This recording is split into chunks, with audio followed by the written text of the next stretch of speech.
Welcome. You're listening to the Malcontent News Russia-Ukraine War podcast, the show that cuts through the fog of war and updates you about the ongoing conflict in Ukraine. Don't forget to like, comment, and subscribe on Apple Podcasts, Spotify, and Google Podcasts. Hello, I'm Marina Yevshan, your host of the Russia-Ukraine War Report podcast, and today is September the 26th, 2024. It has been 3,895 days since Russia started covert military operations in Crimea, 10 years and 218 days since the start of the Russia-Ukraine war, 2 years and 215 days since Russia expanded its war of aggression, and 52 days since Ukraine counter-invaded Russia.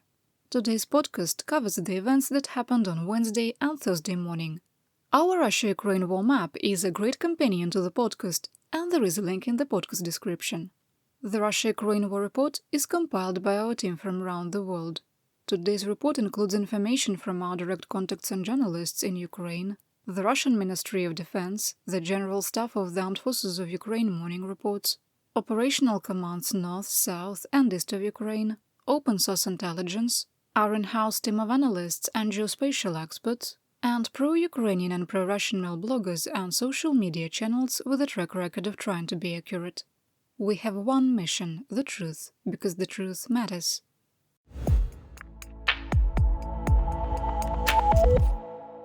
In breaking news, United States President Joe Biden announced a reset of military and financial aid to Ukraine, releasing the largest single aid package from any of Ukraine's allies. Quote, "I am proud to welcome President Zelensky back to the White House today. For nearly 3 years, the United States has rallied the world to stand with the people of Ukraine as they defend their freedom from Russian aggression. And it has been a top priority of my administration to provide Ukraine with the support it needs to prevail. In that time, Ukraine won the Battle of Kyiv, reclaimed more than half the territory that Russia seized at the start of the war, and safeguarded its sovereignty and independence. That is why today I am announcing a surge in security assistance for Ukraine and a series of additional actions to help Ukraine win this war." Unquote. I'll have more details in tomorrow's podcast, but here is a summary. 1. The Department of Defense will allocate all remaining security assistance funding by January the 20th, 2025. 2. Authorizing the use of $5.5 billion in Presidential Drawdown Authority funds to ensure they don't expire. 3. Another $2.4 billion in security assistance to Ukraine through the Ukraine Security Assistance Initiative, which will provide additional air defense, drones, and air-to-ground munitions and strengthen Ukraine's defense industry. 4. Authorized the transfer of the Joint Standoff Weapon long-range air-to-ground munition. 5. To provide Ukraine with an additional Patriot air defense battery and air defense missiles. 6. Directed the Department of Defense to provide training to 18 Ukrainian F-16 pilots in 2025. 7. In October, Biden will personally lead the Ukraine Defense Contract Group in Germany with over 50 allied nations. The announcement closed with Biden stating, quote, "Through these actions, my message is clear. The United States will provide Ukraine with the support it needs to win this war."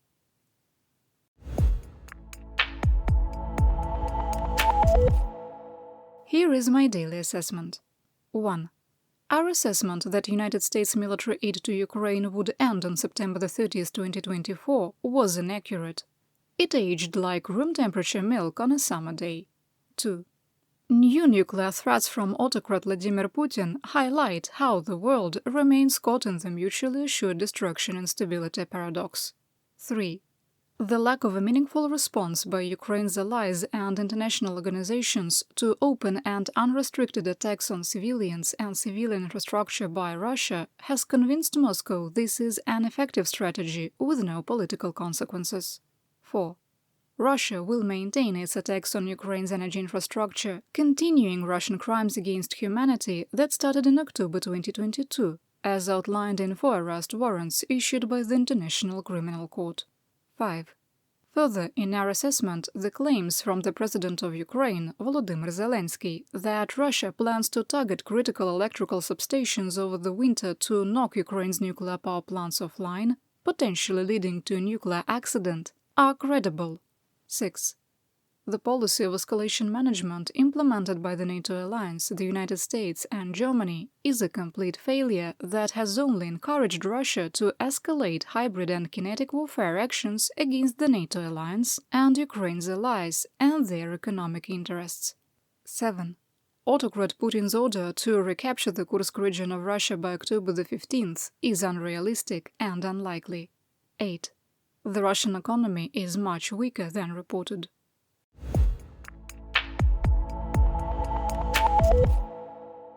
Yesterday, Russia carried out 189 discrete assaults, and through September the 25th, the 7-day moving average for daily attacks was unchanged at 179.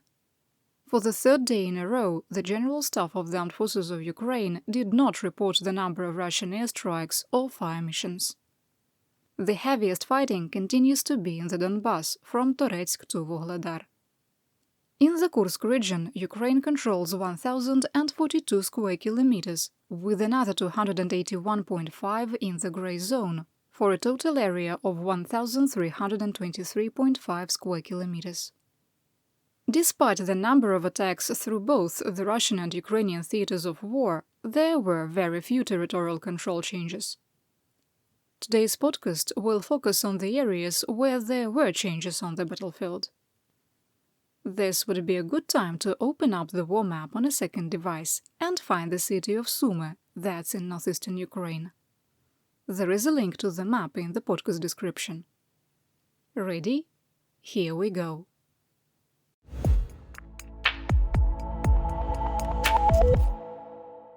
Over the past 24 hours, there were only marginal changes in territorial control in the Kursk region of Russia, where fighting continued in several areas.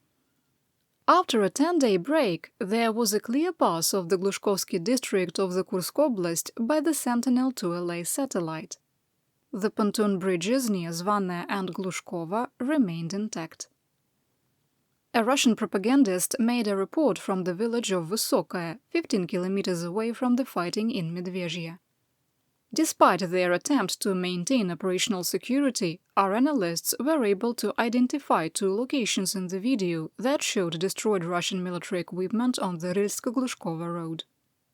A previously undocumented loss of a Russian military truck southeast of Sukhaya was located at the 34-second mark in the video.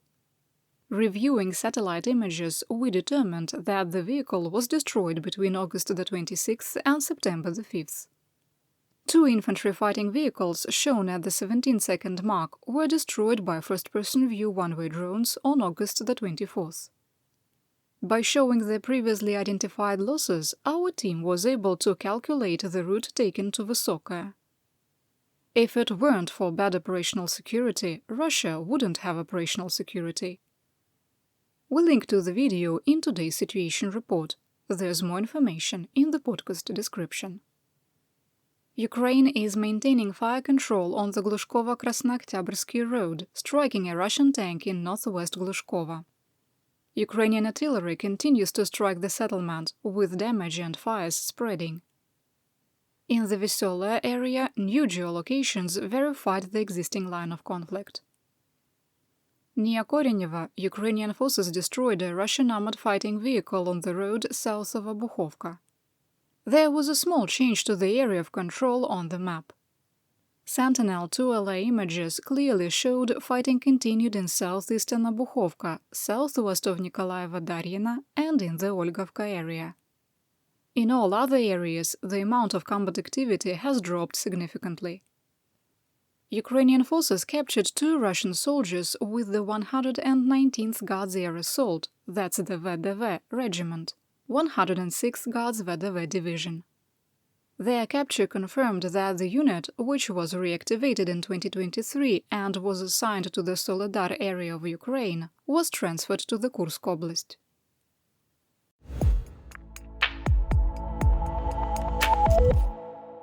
Let's talk about what is happening in my home of Ukraine. While the operational tempo along the entire line of conflict in Ukraine remained close to record levels, there were few changes to the line of conflict. North of the city of Kharkiv, fighting continued in Vovchansk, where Russian forces continued to use mobile defense.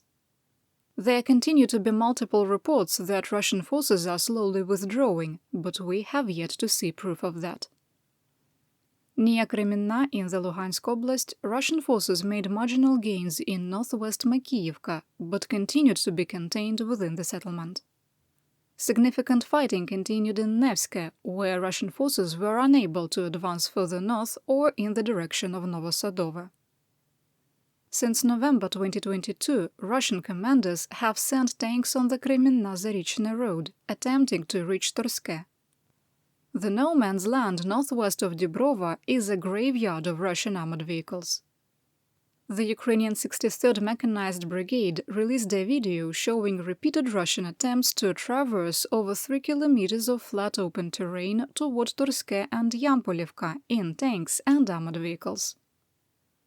North of New York, Russian forces were unable to hold their advanced positions in Leonidivka, falling back to Nelipivka, where fighting was ongoing. Video showed the Ukrainian 93rd Mechanized and the 12th Azov Special Operations Brigades defeating a company-sized mechanized infantry attack in western Nelipivka. 5 Russian soldiers were taken prisoner after the surviving forces withdrew.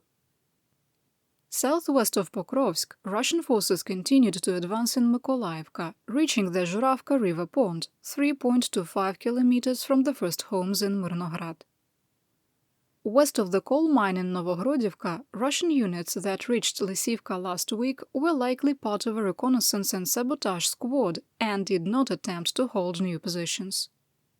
Based on the lack of activity in this direction, we moved the line of conflict back to the coal mine. Significant fighting continued in the western part of Mikhailivka, with Russian and Ukrainian forces fighting house to house east of Selidova. Further south, Russian forces were able to consolidate their positions on the railroad grade north of Tsukurene and made a small advance north towards Selidova, following the tracks. A Ukrainian soldier told the news agency Suspilne that small Russian assault groups try to enter Vuhledar 2 to 3 times a day, but are pushed back.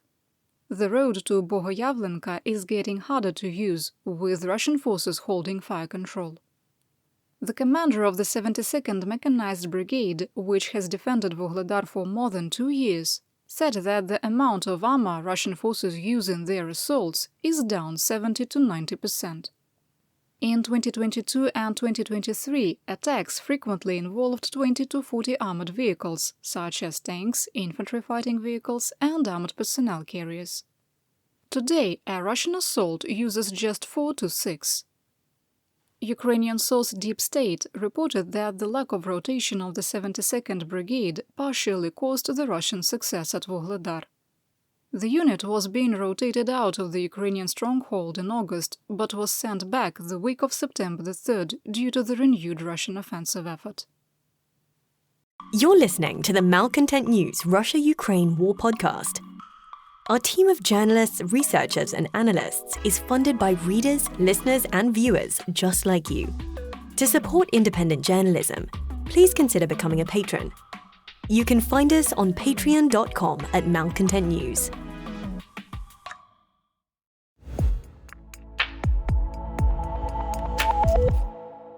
Here is today's Theaterwide update.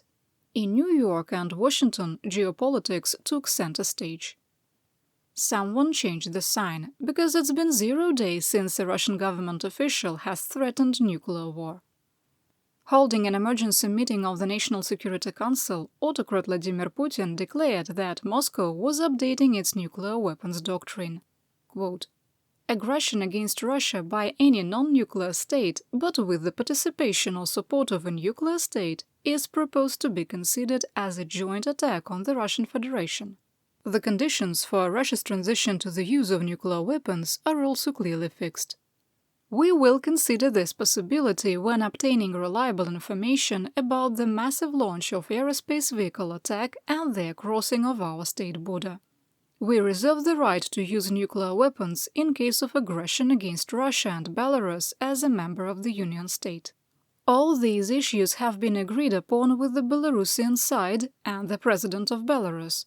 including if the enemy uses conventional weapons to threaten our sovereignty. Simplified, if Ukraine's allies permit Ukraine to conduct deep strikes within Russia, we might nuke you. Moving to assessment. Another red line, using watercolors on a rainy day. While the new red line no longer includes ground-based hardware, the Kremlin has taken no steps to prepare its nuclear forces. The previous red line was any equipment provided by a state to Ukraine used against Russia would get you nuked. Since August the 6th, Ukrainian forces have used the French VAB armored personnel carrier, the British Challenger 2 main battle tank, and the United States Stryker armored fighting vehicle among a long list of military hardware provided by 3 nuclear-armed nations. We're all still here. Putin's message is directed to the risk-averse members of the NATO alliance, particularly in Washington and Berlin. His new red line is 3 or 4 steps back from "If Ukraine raises its flag over the Kremlin, we might nuke you, and this time we really mean it." If there is one thing that has totally failed, it's Russia's doctrine of using nuclear threats to project power. The last 4 test launches of the RS-28 Sarmat ICBM have shown that it is a bigger danger to the Russian Federation than to Ukraine and its allies. One of the fastest ways to end Russia's war of aggression is to bring the war to the Russian nation. Putin knows that. That's why he's scared. The President of Ukraine, Volodymyr Zelensky, gave a 14-minute speech to the General Assembly of the United Nations. Here are some highlights. Since Russia can't defeat our people's resistance on the battlefield, Putin is looking for other ways to break the Ukrainian spirit. One of his methods is targeting our energy infrastructure. And these are deliberate Russian attacks on our power plants and the entire energy grid. As of today, Russia has destroyed all our thermal power plants and a large part of our hydroelectric capacity. This is how Putin is preparing for winter, hoping to torment millions of Ukrainians, ordinary families, women, children, ordinary towns, ordinary villages. Putin wants to leave them in the dark and cold this winter, forcing Ukraine to suffer and surrender. Just imagine, please, your country with 80% of its energy system gone, with such a destroyed part of the system. What kind of life would that be? 2 years ago, in the fall of 2022, I proposed a comprehensive strategy to end the war and to ensure security. And I presented the peace formula at a highly inclusive political platform for world leaders, the G20 summit in Indonesia, representing billions of citizens from all parts of the globe.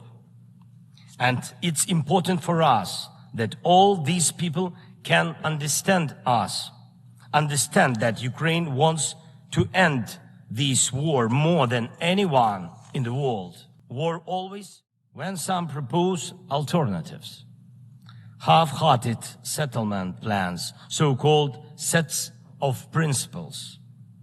It not only ignores the interests and suffering of Ukrainians, who are affected by the war the most. It not only ignores reality, but also gives Putin the political space to continue the war and pressure the world to bring more nations under control.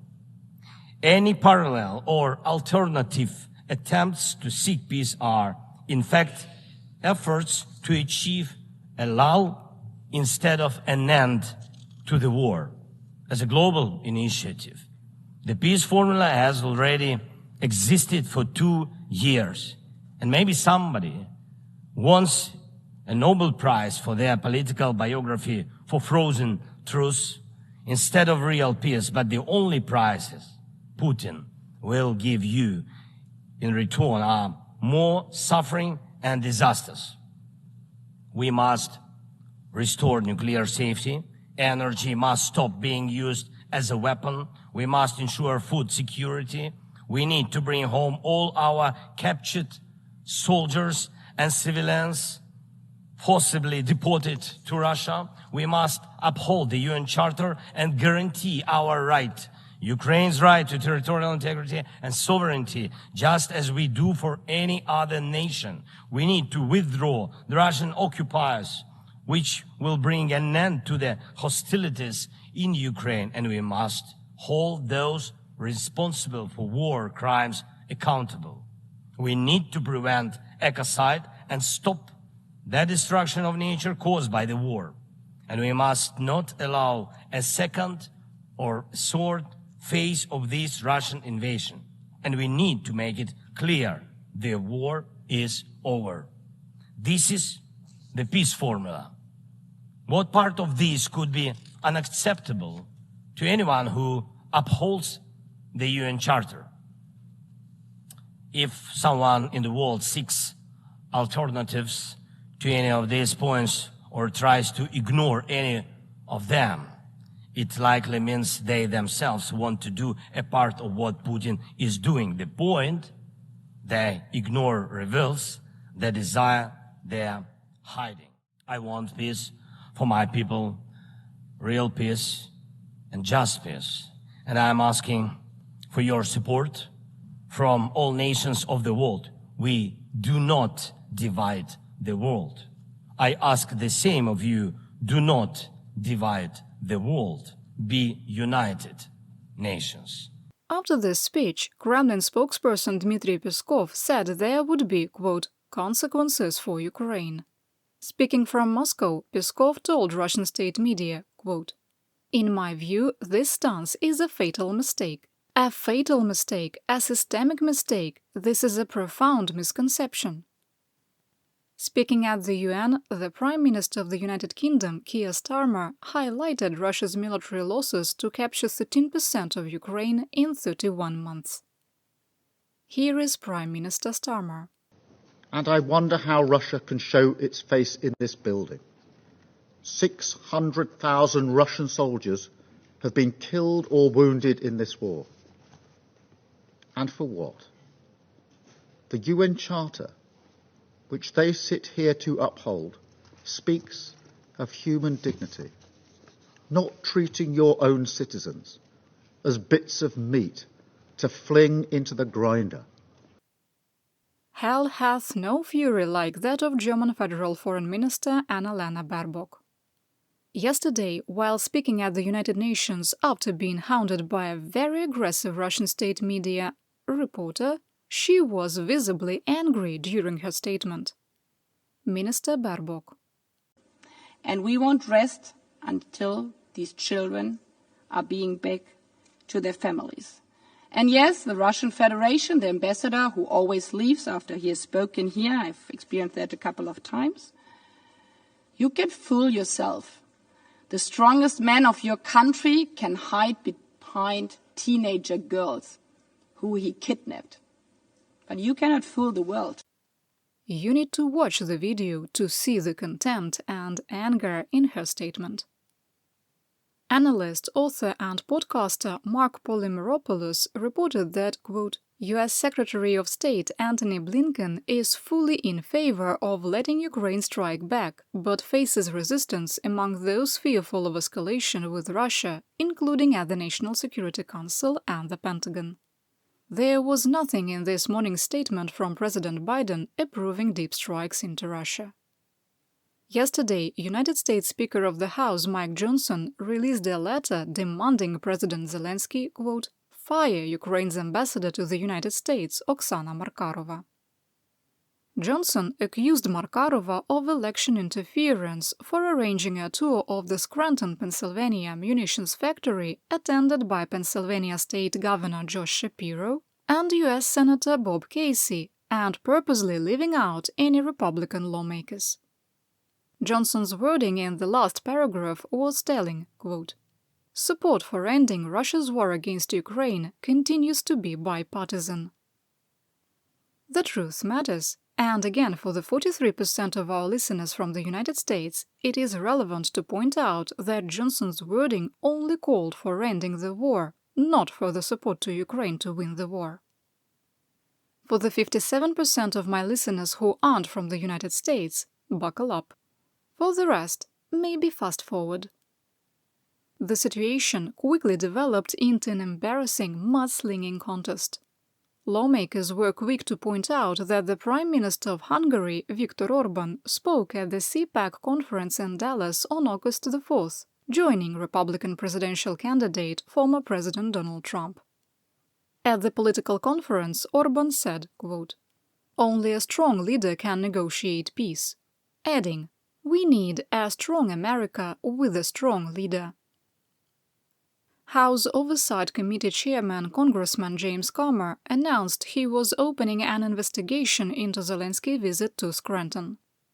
He accused the Biden administration of having facilitated potential meddling in the 2024 presidential election and compared the visit with former President Trump's first impeachment trial.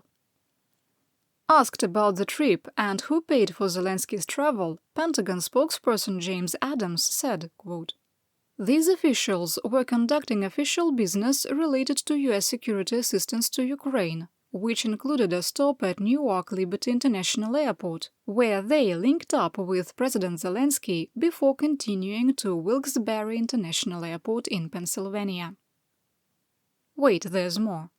Speaking at a campaign event in North Carolina, Trump called the Ukrainian people dead and the country demolished, sending shock waves across the geopolitical sphere.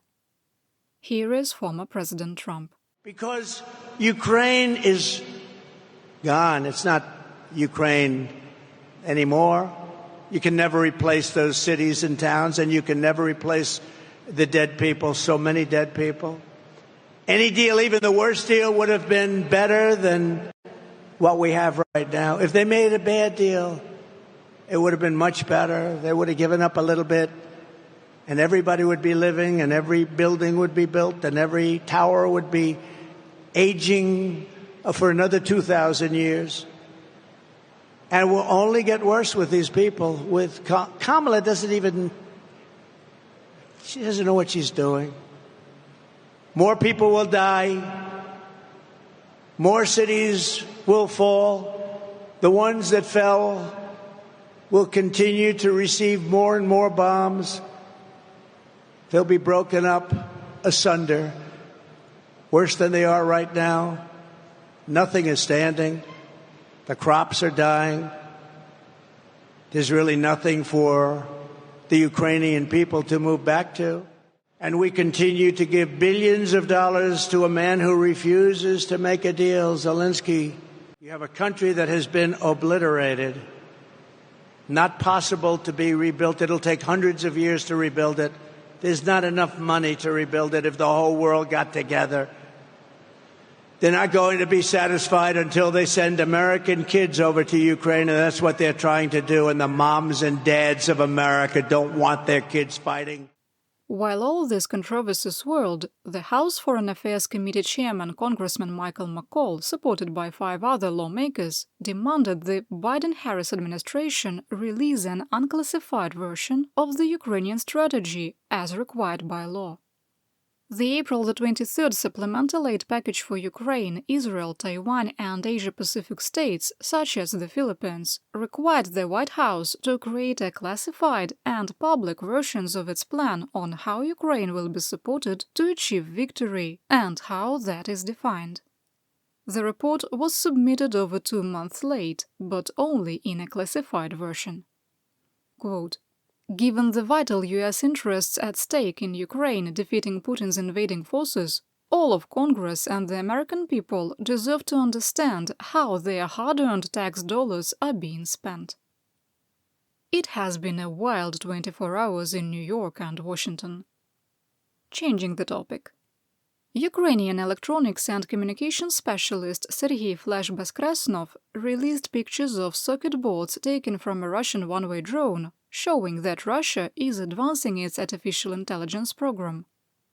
Using components from China-based Fuxia, Rockchip, and other semiconductor manufacturers, the drone has autonomous targeting and AI-driven terminal guidance. Once the drone has fixed on its target, it can no longer be jammed by electronic warfare. Both Russia and Ukraine are developing and field testing AI-powered drones, and neither combatant has started a large-scale manufacturing program. Ukraine discovered that a Shahed 136 one-way drone that was shot down on September the 24th was equipped with a Starlink internet terminal. Our analyst team is not overly concerned, as last year one Shahed 136 was shot down with cellular receivers equipped with Ukrainian SIM cards. There is concern that the Shahed could be used to transmit intelligence back while on its flight path, or be course-corrected remotely. The bigger question is, will there be more? United States news agency NBC News reported that the Pentagon has repeatedly recommended that Ukraine be provided with 155mm smoke shells and illumination shells, which the White House has blocked. Unnamed parties have pushed back on the recommendation because of the small phosphorus content in smoke and illumination shells and the belief that Moscow will see it as an escalation. Smoke shells, illumination shells, an escalation. This is a real story. Yesterday, the United States Department of Defense announced a $375 million military assistance package for Ukraine using presidential drawdown authority. The details of what is included in the package are in today's situation report, and this is in addition to the morning's announcement. There is a link in the podcast description. It did not include escalatory smoke shells. You're listening to the Malcontent News Russia-Ukraine War Podcast. Our team of journalists, researchers, and analysts is funded by readers, listeners, and viewers just like you. To support independent journalism, please consider becoming a patron. You can find us on patreon.com/Malcontent News.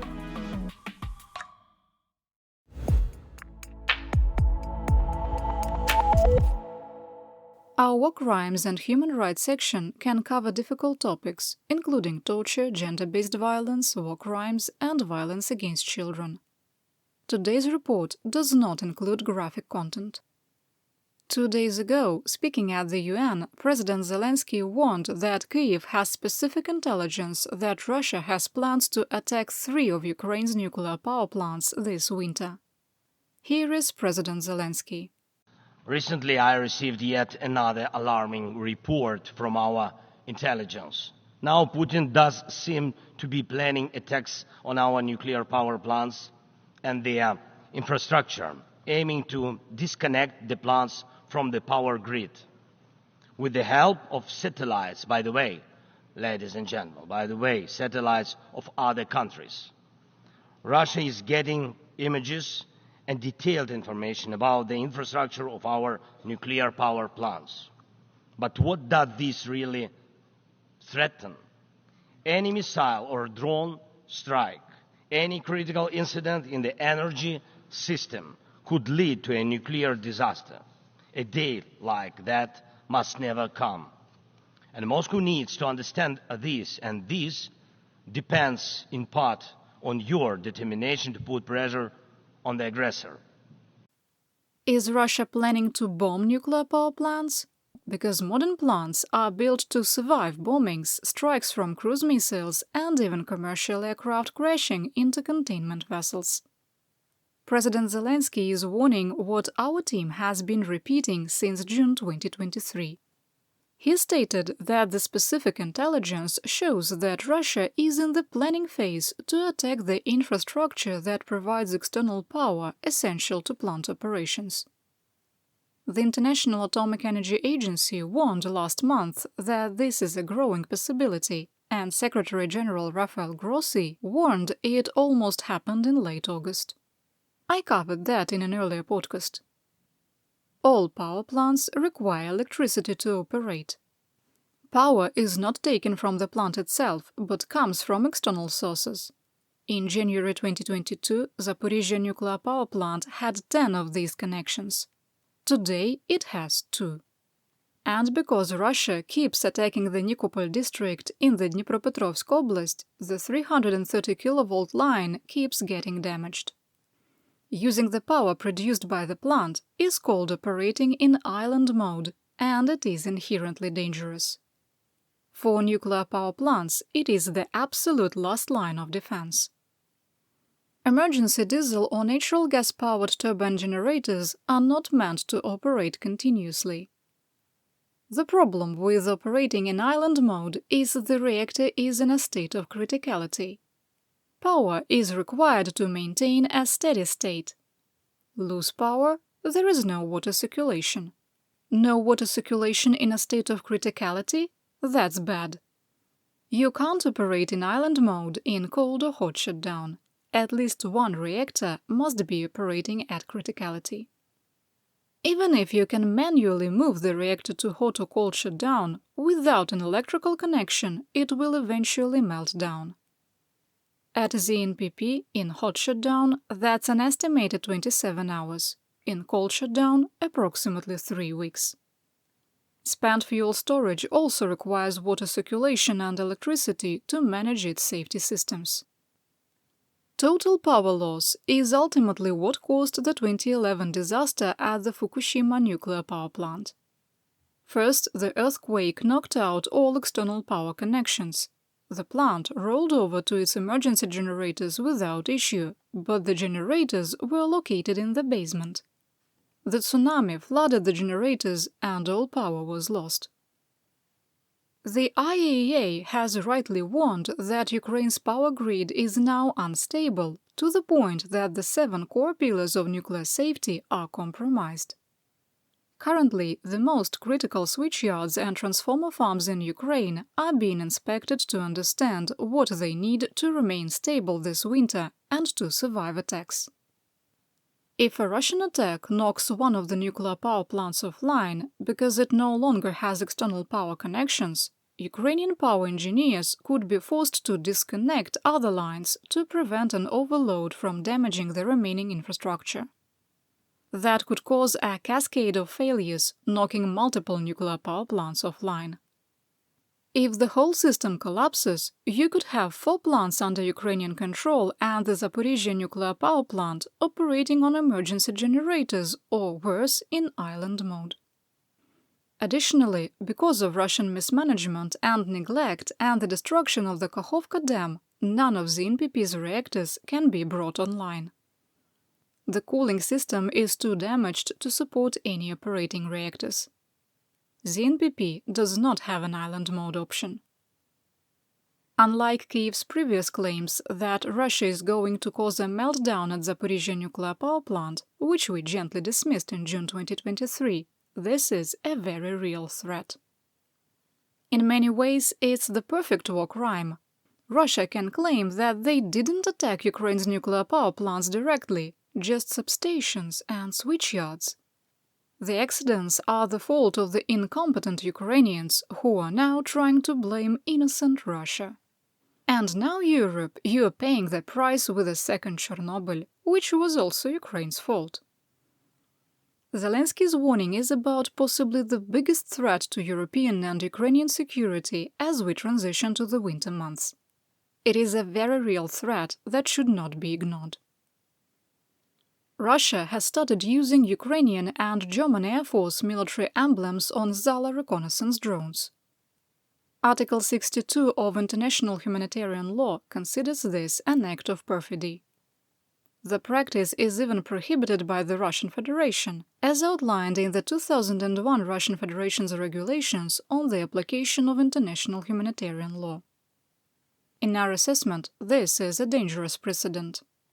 Russia could apply the emblem of Ukraine or one of its allied nations to combat drones or its aircraft in an attempt to accuse Ukraine of war crimes or the NATO alliance of direct involvement. The risk is particularly high in the Kursk region of Russia.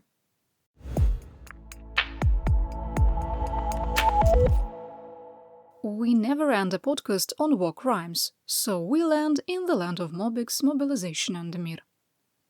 Leaked internal documents from the Russian military electronics plant Mikropribor confirmed that the Su-57 fighter plane program is on life support due to its dependency on Western technology. In August 2022, internal documents showed that Russia was trying to find alternative sources for a laundry list of semiconductors and other microelectronics. The number of vacancies within the Russian Ministry of Internal Affairs has climbed to 152,000 openings. The head of the Ministry of the Interior, Vladimir Kolokoltsev, said that salaries can't be raised because the ministry doesn't have the funds, and police officers are working for kopecks. 51 federal districts are facing shortages, with officers electing to sign contracts with the Russian Ministry of Defense, private military companies, or taking other private sector jobs with better pay. The Russian Ministry of Defense is facing another scandal after a Russian soldier who lost his leg to the hip in Ukraine was filmed practicing with his new artificial limb provided to him by the benevolent Tsar. Video that is making the rounds in Russia showed the improvised artificial limb was made from plastic bottles, straps, and medical and duct tape. And that's what we know. Your support of my home, Ukraine, helps us make history and protect the future for all. You've been listening to the Malcontent News Russia-Ukraine War podcast. To help keep us independent, please consider providing financial support by becoming a patron. Want on-demand news in your hand? Download the Google News app and make Malcontent News one of your favorites to receive breaking news updates. Thank you for listening.